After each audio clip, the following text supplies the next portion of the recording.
So I wanted to get a few words in on Novae because we have 3 people here working on Novae and Type 1a supernovae, and Alex is still awake, so hopefully. I am. I was wondering if all 3 of you could just sort of quickly, briefly say what it is you're doing, and then we'll see if we can make sure it's not clashing too much. So, do you want to start, Alex, since you're there? Sure. Right.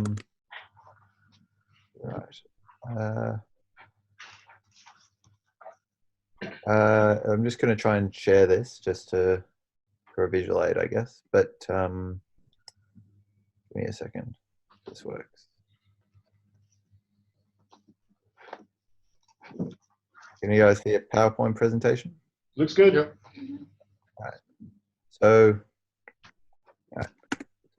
this is not complete. I was making this for something else, but it might help. So essentially what I'm doing at the moment is I'm looking at accreting white dwarfs in binary C, working towards rates, evolutionary paths of things like type 1As, accretion-induced collapses, eruptions, and a couple of few more, I guess, odd things that have come up in a few recent papers, things like sort of a quiet burn almost. So the white dwarf goes almost unharmed, but you set up a carbon burning flame that propagates inwards and turns it into an oxygen neon white dwarf. That sorts of thing. Almost anything that could be reasonably easily worked into a population synthesis code that had to do with an accreting white dwarf. In terms of the treatments for Novae specifically, so I'm working sort of in a framework towards sort of an individual analysis of Novae that Rob described yesterday, where you can resolve the in a single point a Nova event, which would allow you to do things like count them, for example, along with, say, the important properties at the time that the Nova occurred, time, mass, accretion rate, that sort of thing. So just briefly, some of you already know all this, but in binary C, at least if you've got individual Novae turned on, the white dwarf has 3 components. It's got its core mass. It has the capability to store a helium layer, which just stores the amount of mass in said helium layer, and also a hydrogen layer. So effectively, the way the individual Nova stuff works is that you take your hydrogen accretion, you stick it into a piece of code that determines, based on its mass and hydrogen accretion rate, where to put it. So if it's, say, in the steady burgeoning regime, it'll stick it in a helium layer. If it's in the Nova regime, it'll stick it in the hydrogen layer. And it'll store this hydrogen layer and just keep adding it and adding it until it eventually does something interesting, or it stops accreting one way or another. And in this way, you can eventually come up with a Nova explosion. So as it's going, it's checking this critical mass, again, a function of mass and accretion rate. Once the mass fills up, you get your Nova, at which point it then computes the computational, the accretion efficiency, and then says, well, how much do I lose? Which I can then put into things like the fractional angular momentum loss and the back accretion, if you've got those things turned on. And then how much is then retained back to the core, for example, for hydrogen Nova. So anyway, the point of all this is that it allows you to test, I guess, 3 things quite directly that you can pull out of detailed models. So you can test different efficiencies, you can test different hydrogen layer masses, and also just different accretion regimes. So all of these, if you look at different papers and different models, you get different results with different degrees of, I guess, range, scope, and resolution. So I guess this is the main component of what I'm looking at with Novae. So I'm, I guess, taking the most recent, or at least what I consider to be the best of the recent models in these areas. I'm implementing them into binary C, and then I'm trying to compute things like Nova rates and evolutionary pathways. So what you get to count Nova, and you get, hopefully, a bit better mass growth. So for type 1As and stuff, But it should be noted that you do pay a cost for this that can be quite high. So to catch all the nova, you've got a new time step limit that you have to obey, essentially, well, outside of the hybrid scheme at least, in which, in order to catch it, you have to limit it by the recurrence time. That's essentially the main cost. To get a sense of scale, this can result in, say, an order of magnitude or more, potentially, depending on the other physics you've got going. So that's, like, I guess, the summary in terms of Novae of what I'm working on, and sort of where that's at the moment. At the moment, I'm verifying the bits and pieces that I've added in are in fact working properly. So yeah, I guess there are questions or anything. Oh, thank you. Any questions from the other people working on Novae, or? No, it's very similar to what I'll be doing. So I think if Alex starts getting results, it could complement my work as well. So maybe we should go on and say what you two are doing. Maybe Karel, you could go first. First, oh, I'm so happy. Yes. So you've been doing it for longer, so that's. Oh yes, I have priority. Oh great. Yeah, so I have been doing very similar things to what you just described, Alex. My main focus, however, is not Novae per se, but type 1a supernovae or related thermonuclear transients. So yeah, my focus is slightly different, but I've also been looking at extending firstly fixing, but then extending what is currently in binary C in terms of accretion efficiencies and white dwarf growth. So we might have been doing some of the same things. Not too sure about that. And my main thing would also be to study demographics and progenitor evolution of stuff that eventually explodes. So I think it's very similar. Yep. What sort of models were you drawing from? Just curious. So I looked at the papers by Hillman. There was also a paper by I think, oh crap, I have to remember names on the spot. Wu and Wang, I think. Oh, was it the 1718 ones, or was it some of the earlier ones? No, the more recent ones. So 17, 18, yeah, 2017, yeah. Okay.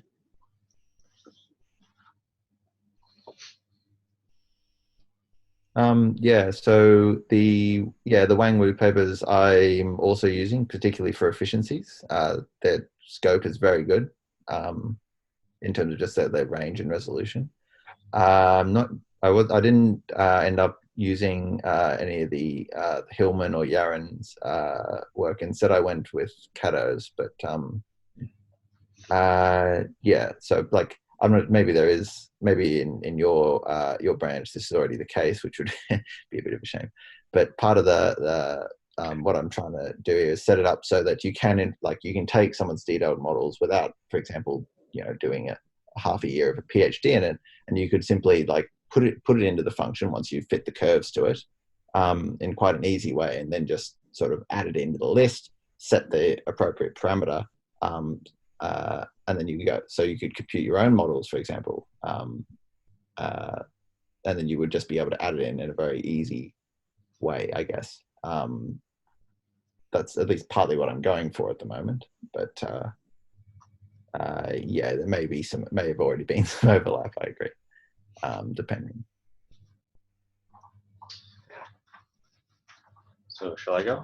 Yeah, sure. Sure. Yeah, so I'm doing, again, something very similar. I'm doing my own models though, so I'm going to be using MESA, going down the single degenerate route to see if white dwarf and companion binary systems can potentially grow to, well, the white dwarf can potentially grow to the chance scale limit. So I'm going to be exploring the parameter space, and I'm going to be working off the Hillman 2016 paper, which is kind of the motivation behind this work, where they showed that the previous consensus of the single degenerate channel losing mass instead of growing in mass with every nova explosion is not so correct.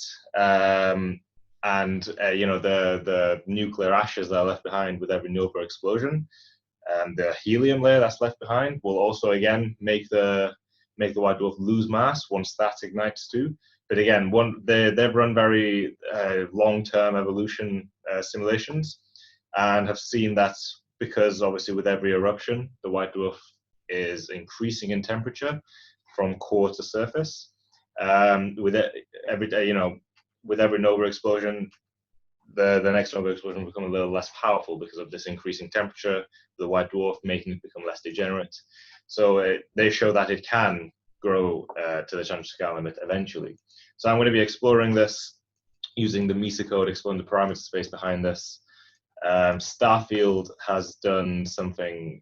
So basically, Starfield was one of the first people to work in this area, and he's developed his own code called Novae, and he's recently put out a paper where he's described all his improvements to his code using modern stellar physics, and it looks very similar to what MESA has right now as well. And they're basically getting the same results as Hillman. So it shows that there's that there's a good promise behind this work for MESA kind of getting the same results. And once I get an accretion efficiency using the MESA models, then I can put that into binary C and hopefully do some population synthesis stuff with that further down the line. So that's kind of a quick summary of what hopefully I'll be doing. Have you seen the? Oh, sorry. Have you seen the very, very recent work? In fact, future work, I believe, December 2019, by Chen, comprehensive models of Novae at metallicity z equals 0.02 and z equals 10 minus 4. I haven't actually, no. So they're again using MESA, like yourself and Wang and Wu. So the interesting thing about what they've done though is that they've also, unlike the vast majority of people that do these sorts of things, they've also done a set of models at very low metallicity, 10 minus 4. So they also have the result that every like nova cause things to uniformly lose mass. Well, not uniformly, you lose your white dwarf mass, it erodes. Using MESA. That's interesting though. So they're doing very low metallicity. They did both. They did a grid solar and z equals minus 4. I'll put the thing in the chat. How many novae do they actually follow? Sorry, there's the title. I'll tell you that in a second. Okay. They do follow multiple Novae, I believe. Yeah, but there's a big difference between doing multiple and doing hundreds or thousands. That's the problem. Thousands. I mean, most of the other simulations that were done, for example, Paul Kerwig was telling me he did simulations of very detailed simulations of novae, even in multi-dimensions, but they would only look at a few. And they'd assume it's asymptotic, but it is asymptotic. It's just only asymptotic, possibly after hundreds or thousands, and that's the problem. So it's difficult to do that many, and that's why the Hillman paper was so good. The question is, how do you make compromises to actually get to that point, and can you justify those computationally and physically? But I haven't read this new stuff. I haven't had time. I've been on flights in December, so I should read this new stuff. oh, Yeah. we never have enough to do. Can you guys see that? Yeah. Awesome. Can you see the figure where my mouse is? Mm-hmm. Excellent. So a quick search couldn't tell me like a typical number for them, but at the same time, I believe each data point here is one ejected and an ignition mass. So judging by this, I'd say at least a couple hundred, if this is typical and not a cherry-picked case. Just to give a sense of scale, here's the full details of the thing if people were interested in that. I haven't fully read the paper yet either, but I just thought I might mention it, considering it's another MESA paper doing a Novae grid. And this one actually did find the efficiencies, negative efficiencies for both metallicity cases, actually. They have a range of masses, presumably? They do. I wish I'd looked over this before I brought it up. Okay. I mean, it would be interesting to see how they actually do mass loss from the star, because I think that's going to be important. Yeah. There are several different ways in Mesa to do that. I'm not sure any of them are really Only trustworthy. one relevant one, though. I mean, that's Eddington luminosity. Yes, but Eddington's luminosity is not right.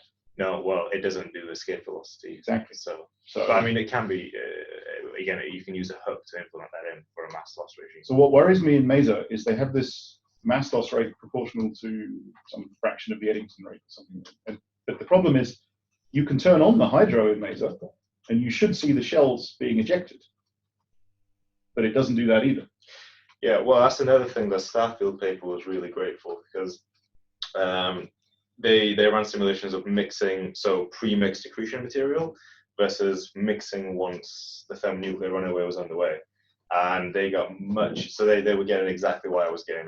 They were getting like hundreds of kilometers per second for escape velocity, for surface velocities when they accreted pre-mixed material versus when they accreted solar material. And then once the TNR was underway, they swapped the composition of the envelope to whatever mixture they wanted it to be either 25% or 50%, and then they started getting thousands of kilometers per second. So this may be why MESA doesn't get surface velocities that's similar to escape velocities, because we're accreting pre-mixed material and it's just starting the TNR way too early because there's too much carbon in there. I mean, I've been trying to do that with MESA, but it has a few problems which I haven't fixed yet. All right, so maybe what you could do is have a read of this today. Yeah. And then maybe we could come back tomorrow morning and have another discussion about this. Would that be good? Sure. But Rob, so if you want to use laser for mass ejections, this is going to be difficult from your computational point, even if you do hydrodynamics with MESA. Sure. It's still a Lagrangian code, right? So you have to somehow pick up which shells will be ejected and then sort of put them into the mass loss prescriptions sort of by hand. Yep. And this is always really difficult. In particular, if you have maybe a layer that sits still somewhere inside the star and that has reached maybe high enough velocity. So this is really tricky. But I wasn't even suggesting on doing that at the moment. What I'm just saying is that if the ejection prescription works in MESA, you should see acceleration of the surface layers to somewhere near the escape velocity. We don't see anywhere near that. They're back 10 below that, and that's a problem. But I mean, if we can get MESA to do surface velocities that are similar to escape velocities, and then we're thinking about putting our own code in to get rid of those cells, then I'd ask how Geordie in his Novae code, in his Shiver code, ejects mass. He only does mass loss through escape velocity. That's how you should do it. Yeah. So I mean, we can use his insight to how to do this. But we haven't even got to the point of trying to remove the shells yet. We can't even accelerate. That's a long way away, yeah. And the problem is we can't accelerate them fast enough, and that's a real problem. Okay. I'd much rather do it physically than using this Eddington fudge that they have in their code. Which is, I mean, it works fine, but it's clearly not quite right. So. Okay, so let's give you a chance to read that maybe this afternoon or tomorrow morning, and then we can discuss this again tomorrow, if that's good with everyone.